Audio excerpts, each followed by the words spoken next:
ጆከር እንግዲህ በሎ በጀት ተሰርተው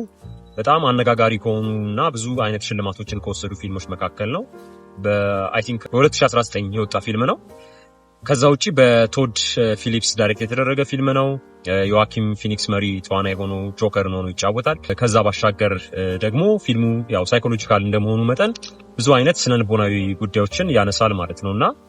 ይሄ ፊልም ብዙ ልንነጋገርባቸው የሚገቡ አይነት ጉዳዮችን ያነሳል። ወደ ራሳችንም ህይወት እንደ ግለሰብም እናመጣቸው እንደ ሀገርም ሊሆን ይችላል ወይም ደግሞ እንደ ማህበረሰብና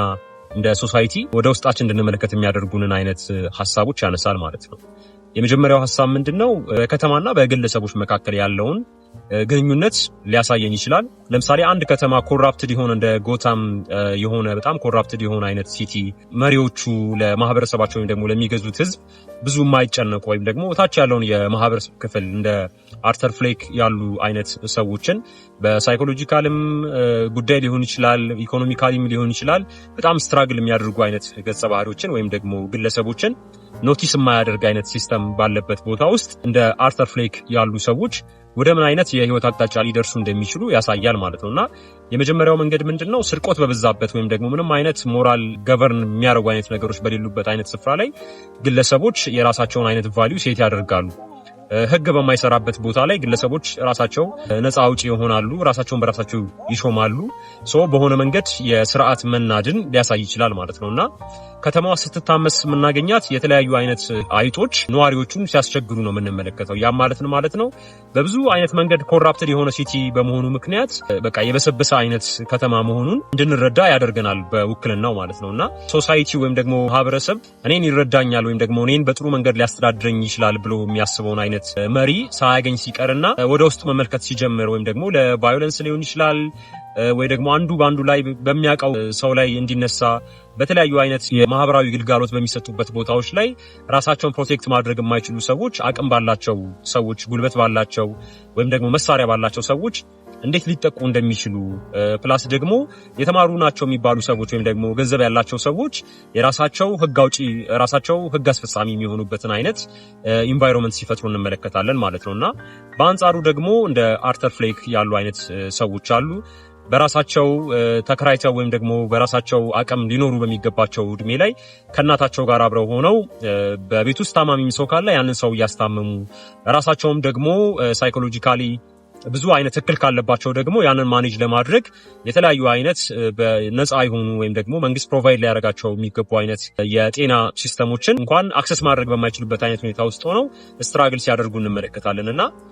አርተር ፍሌክ እንግዲህ ለማያስቁ አይነት ጉዳዮች ወይም ደግሞ በጣም እጅግ መራር በሆነ አይነት ኮንዲሽን ውስጥ ግን ደግሞ ለነዛ አይነት ጉዳዮች ሊሰጠው የሚገባው አይነት ተፈጥሯዊ ምላሽ ማዘን ሲሆን ወይም ደግሞ መቆጣት ሲሆን ይልቁንም ደግሞ በተቃራኒው ደግሞ ሲስቅ እናገኘዋለን እና ሳይኮሎጂካልም የሆነ ፊዚዮሎጂካልም የሆነ አይነት ችግር ነው።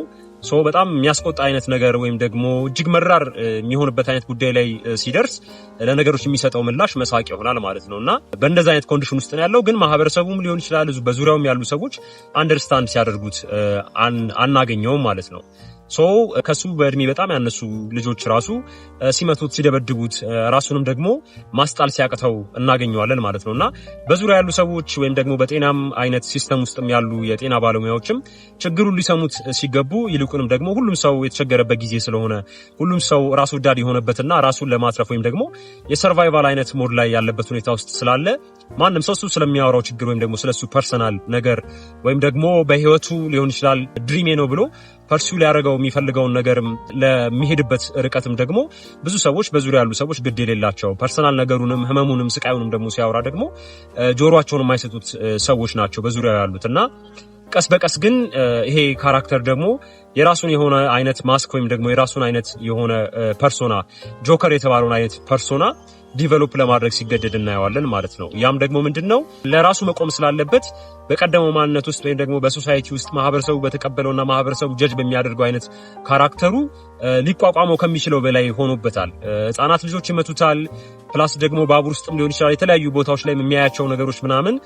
አቅመ ደካሞች ለራሳቸው ስታንድ ካላደረጉ በስተቀር ለነሱ ጥብቅና የሚቆምላቸው ስርዓት እንደሌለ ሲረዳ ሌላ አይነት ጆከር የተባለውን ካራክተር ወይም ደግሞ ፐርሶና ዲቨሎፕ ለማድረግ ይገደዳል ማለት ነውና በዛም ውስጥ ደግሞ ማህበረሰብ ደግሞ ኤክስፔክት የሚያደርገው አይነት ነፃ አውጪ አለ። እኛም በመኖርበት ቦታ ላይ ራሳችን ሲስተሙን ማስተካከል አንፈልግም ወይም ደግሞ ለዛ መስዋዕትነትን መክፈል አንፈልግም የሆነ ሳምባዲ ብቻ ህይወቱንም ሊሆን ይችላል ደህንነቱንም ሊሆን ይችላል ብቻ እስከዛሬ የገነባቸውን ስሞች እስከዛሬ የገነባውን ዝና ሊሆን ይችላል ወይም ደግሞ ህይወቱን መስዋዕትነት ከፍሎ ወይም ደግሞ ራሱን ጀግና አድርጎ የሚቆምን አይነት ሰው እንጠብቃለን ለምሳሌ አሁን በእኛም ሀገር ምን ጠብቀው ቴዎድሮስ ሊኖር ይችላል ምን ጠብቀው ነፃ አውጪ ሊኖር ይችላል ምናደንቃቸው ወይም ደግሞ ራሳችን እየሾምናቸው ሰዎች ይመጣሉ ብለን ምን ጠብቃቸው ሰዎች ሊኖሩ ይችላሉ በራእይም ሊሆን ይችላል በመጽሐፉም ሊሆን ይችላል በተለያየ መንገድ የተነገረላቸው ሰዎች ማለት ነውና የተለያየ ማየት ቦታ ላይ ሰዎች ሲበደሉ ስናይ ትክክል እንዳልሆነ ብናቀም ግን ሄደን መቆም አንፈልግም ለነዛ ሰዎች ይልቁንም ከተሰበሰቡት የሆነ ሰው መጥቶ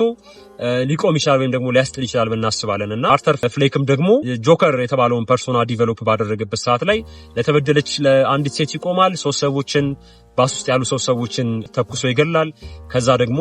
በዛ ውስጥ የሚመጣውን ዝና በዛ ውስጥ የሚመጣውን በማህበረሰቡ ዘንድ ያለውን ስም ደግሞ እየሰማ ሲሄድ ደግሞ ጆከር የተባለውን ፐርሶና አክሰፕት ወደ ማድረግ ይሄዳል ማለት ነውና በዛ ውስጥም ደግሞ አለ የተባለው ሚዲያ ወይም ደግሞ ሌት ናይት ሾው ምንላቸውን አይነት ፕሮግራሞች የሚያዘጋጁም ሰዎች ደግሞ በጣም የተቸገሩ ሰዎች ላይ ወይም ደግሞ በጣም ፐርሰናሊ በብዙ አይነት መንገድ ሰርቫይቭ ለማድረግ የታገሉ ያሉ ሰዎችን እንደ ኢንተርቴይንመንት ግብአት አድርገው ሲጠቀሙ ደግሞ እናያለን ማለት ነውና አርተር ፍሌክ በጣም የሚያደንቀው ወይም ደግሞ አንድ ቀን እቀርብበታለሁ ብሎ በሚያስብበት ፕሮግራም ላይ ያለውን ሆስት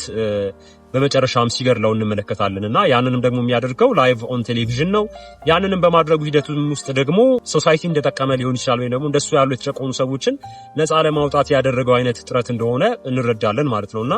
አንዳንድ ጊዜ በጣም ሀዘን ሲበረታ ለዛ ነገር የምንሰጠው ምላሽ ሲሪየስ የሆነ ምላሽ ወይም ደግሞ በንግግር ሊሆን ይችላል ወይም በማዘን ሊሆን ይችላል ወይም በምክር ወይም በንግግር ከመፍታት ይልቁንም ደግሞ ልናደርግ የምንችለው ነገር ቢኖር መሳቅ ሊሆን ይችላልና ብዙ ጊዜም አሁን ላይ ባለንበት ሰዓት ላይ በጣም የኢኮኖሚ ስርዓታችን በጣም ደካሞችን ወይም ደግሞ ምንም አይነት ሰርቫይቭ ማድረግ የማይችሉ ሰዎችን በጣም የተጫነ ባለበት ሰዓት ላይ ሊሆን ይችላል ወይም ደግሞ ፖለቲካሊ ብዙ ሰዎች የተገደሉ ባሉበት ሰዓት ላይ በየቀኑ የምንሰማቸው ዜናዎች ላይ በመነጋገር ፈንታ ይልቁንም ደግሞ እነዛ ነገሮች ላይ ለመቀለድ ስንሞክር እንመለከታለን ሶሻል ሚዲያውንም ደግሞ የሞላው ፌስቡክ ላይም ሊሆን ይችላል ቲክቶክ ላይም ሊሆን ይችላል የምንመለከተው በጣም የሚያስቁ አይነት ሜሞች እንመለከታለን ማለት ነውና በችግሮቻችን ላይ ስንስቅ ወይም ደግሞ ለችግሮቻችን ልንሰጠው የሚገባውን አይነት ትኩረት ትተን ይልቁንም ደግሞ ተፈጥሯዊ ያልሆነውን ስላቅ ሊሆን ይችላል ወይም ደግሞ ቀልድ ስንመለከት አንደኛው እሱም የውድቀታችን መጀመሪያ አይነት ሊሆን ይችላል ወይም ደግሞ ሳይኮሎጂካሊ በሆነ መንገድ ፈቀቅ ያለን ስለመሆናችን ምልክትና ማሳያ ሊሆን ይችላል ማለት ነውና በአጠቃላይ ጆከር በጣም በብዙ መንገድ ወደ ውስጣችን እንድንመለከት የሚያደርገን አይነት ፊልም ነው እንደምትወዱት ወይም ደግሞ ያያችሁትም ብዙ አይነት ሐሳብ እንድታስቡ እንዳደረጋችሁ እርግጠኛ ነኝ ያላያችሁት ግን ያው እስከዛሬ ባለማየታችሁ ምክንያት ብዙ የቀረባችሁ ነገር እንዳለ አምሹር እንድትመለከቱት ጋብዛለሁ ይመቻችሁ